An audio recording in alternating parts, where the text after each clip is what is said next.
Hello, everybody. It's George from Ireland. So, welcome back to my channel once again. Anyway, it's about 3 days ago, a report came out on the BBC, which was fascinating, which proved that at least 25,000 Russian fighters have been killed since this Ukrainian war began in earnest on the 24th of February 2022, because the Russian state has not given an update of its death toll since September 2022, when it admitted to having suffered over 6,000 war dead. But obviously, Russia's actually been fighting there since 2014 for 9 years, much though the Kremlin has lied and lied and lied and brazenly, unblushingly lied every single day about that. So they'd suffered a few thousand deaths over the previous 8 or so years, but the last year it's intensified. Russia was no longer just fighting in Donetsk and Luhansk, was trying to take the whole of Ukraine. So why has Russia not given an update of its war deaths for 10 months? Presumably because it's so bad, it'd be so dispiriting. The 6,000 war dead, I would guess, is major underreporting. The 25,000 war dead are only the ones they can prove. So the real figure's got to be higher. How much higher? I don't know. 26,000 rather than 25,000? I very much doubt it. Could it be double that? It could be. I think that we're already getting towards the high end of the estimates. Remember, in Afghanistan, the Soviet Union only admitted to 40,000 deaths over 10 years. Obviously, the true figure is going to be multiples of that. And that was the Soviet Union, not the Russian Federation. The Soviet Union, which had 300 million people by the end, rather than the Russian Federation, has now got about 140 million people and falling through, more deaths and births, through emigration. Anyway, so BBC, it teamed up with Media Zona, one of the only free media organizations still left in Russia. And various people volunteered. They looked at some official reports that had been leaked, newspaper articles in Russia, social media like VKontakte. They looked at new graves which had been dug, memorials which had been erected with the names of those who had been killed in the war, and so on. So there's some fascinating data. So that they say that the average age of those killed is 21, and obviously those who killed are most likely to be privates. Well, most of the army is made up of privates, and they're often professional soldiers rather than conscripts. Anyway, so there's various alleys of heroes which have been established in city cemeteries, and those who've been killed in the war have been laid to rest there. Some have been granted awards like the Order of Courage, often posthumously, which so that demonstrates that the person is dead. So there are also people who are fighting in Wagner units. I'm including this amongst the 25,000. Remember, Wagner is a private military company.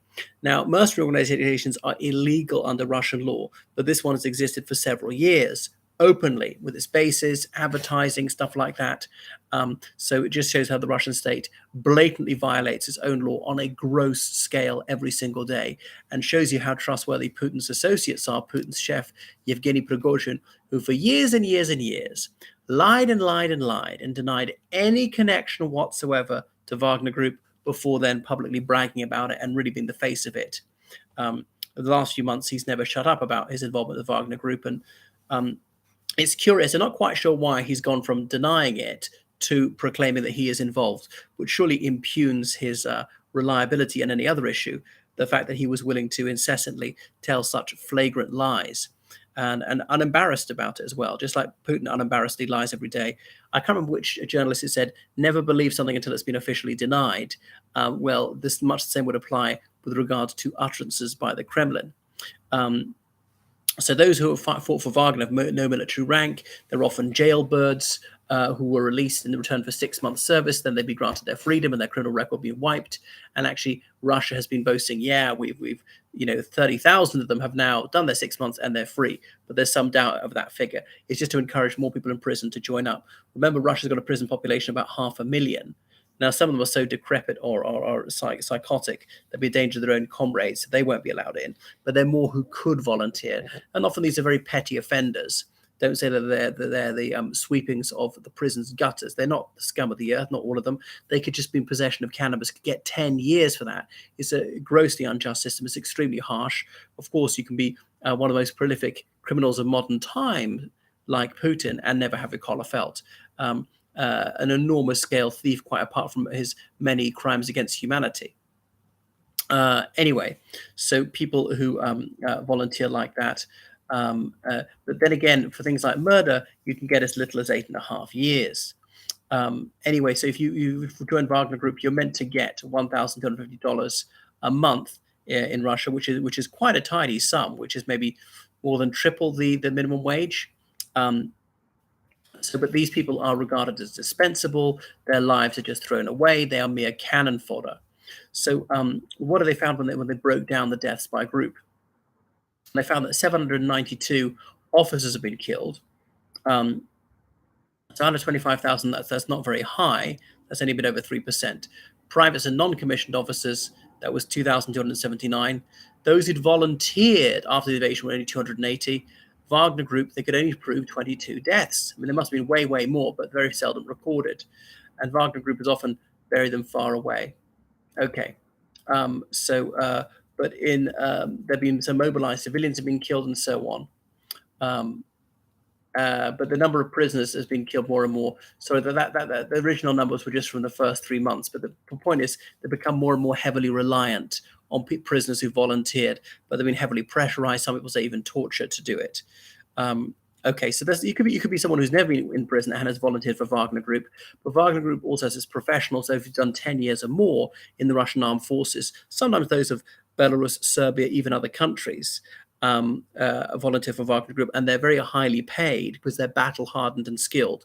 But Wagner Group draws a sharp distinction between the people who they got out of prison, whom they just regard as expendable, and they just throw their lives away to draw the fire of the Ukrainian positions, as opposed to professionals or the cream of Wagner, who actually are quite good at what they do and will only go into attacks where there's a good prospect of success once they feel the enemy's been wound down by some of those grind down by some of those troops whom they think they can just throw away. Anyway, so let me see. So yeah, sorry, over 2,100 military officers killed altogether. It was only about 750 in the first 3 months. So Russia is heavily dependent on what we would call subalterns and captains and so on for combat leadership. So they're often leading from the front. There have been 242 men of lieutenant colonel or higher who've been killed, and there was a general just the other day killed by a sniper. It's at least the fifth general killed in this war. And generals have to be grown over decades. As part of the Ukrainians showing the Russian top brass, you will pay a price. Don't just think it's the lower downs are going to get killed in this war. And 159 fighter pilots have been killed. Now, it takes at least 7 years to train them. It costs millions of dollars. So they're very difficult to replace. Not wishing to be rude to the infantry, I would never could even be an infantry man myself, but any fool can shoot. But if you're going to trust someone with a plane worth tens of millions of dollars, you want to be very sure he's not going to crash it. Anyway, so those people, again, it's going to be very time consuming to replace these people. Are they turning out pilots the same rate they're being killed? So anyway, so this is the number of deaths that they have suffered. There have been various Wagner Group cemeteries, one of them in Lugansk in legally occupied East Ukraine, and 6 of them in Russia. And you can see how more and more graves have been dug. Often the Wagner Group, whatever, wreaths have been laid there and things like that. So they're often buried in the same section. Okay, so anyway, in February 2023, the British intelligence services, they estimated between 40,000 and 60,000 Russian troops had been killed, and this tally would largely corroborate that. 25,000 that we know been killed, about quite easily double that have been actually killed. And remember, for every one killed, you reckon about 3 wounded. But wounded varies, could range everything from just 1 drop of blood to quadriplegic or something like that. So some of these wounded can be just can recover and go back into battle. So the Ukrainian Ministry of Defense says there are about 200,000 Russian casualties, which again is quite credible. If they're exaggerating, it's not by much. But remember, Putin talked about having 25 million reserves, as in military-age males. So of that, 25,000 is about 0.1%, 50,000 about 0.2%. But bear in mind, we think that about 3 times that number are wounded. That's about 0.8%. Only about 0.8% of those who could fight have been either killed, wounded. Very few been captured. Often they've been exchanged. But then again, some people, quite a few people have fled the country. So, but so nevertheless, he's still at least 95% of those are eligible are still hale and hearty and in Russia. But then again, there are some exemptions. You work in the security services, you're in the police, you're in a vital industry. But how many exemptions are there? Fathers over 3 than children, a father with a severely disabled child under 18, blah, blah, blah. So he's got many more to go. And obviously, as time goes on, more people will move up into that age cohort when they be called up. All right, some people will then be regarded as too old. But there are some very elderly men who've even volunteered who get killed. It's easy money. So some men in their 60s have volunteered and have been killed in action. Right, so thank you so much for watching my channel. So make sure you donate on PayPal, georgecallahan79 at gmail.com. Goodbye.